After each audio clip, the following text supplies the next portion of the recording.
Welcome to Geometry Fundamentals. In this video, we will explore a key property of triangles, the base angles of isosceles triangles. Specifically, we will learn why angles opposite equal sides are always equal. First, let's identify the parts. An isosceles triangle has two equal sides, called the legs. The third side is called the base.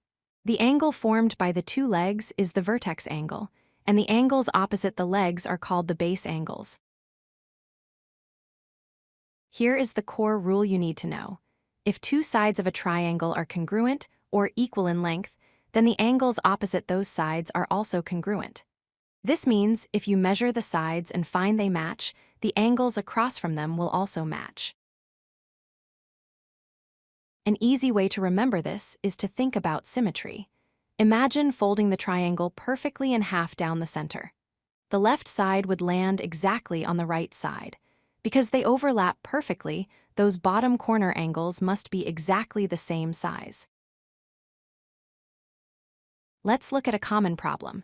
Suppose we know the vertex angle is 40 degrees. How do we find the measure of the two base angles, marked here as x? We know the angles in any triangle add up to 180 degrees. First, subtract the vertex angle of 40 from 180, which leaves us with 140. Since the two base angles are equal, we divide this number by 2. 140 divided by 2 is 70. So, each base angle is 70 degrees. Now let's try it the other way around.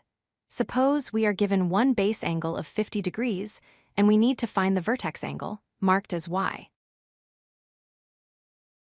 Because base angles are equal, if one is 50 degrees, the other must also be 50 degrees. Together, 50 plus 50 equals 100. To find the missing vertex angle, we subtract that 100 from the total of 180. The result is 80 degrees. Watch out for these common errors.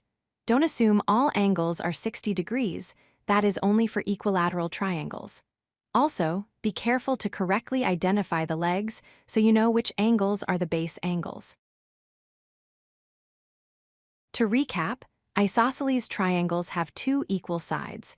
The angles opposite those sides are equal. And remember, the sum of all three angles is always 180 degrees. Thanks for watching.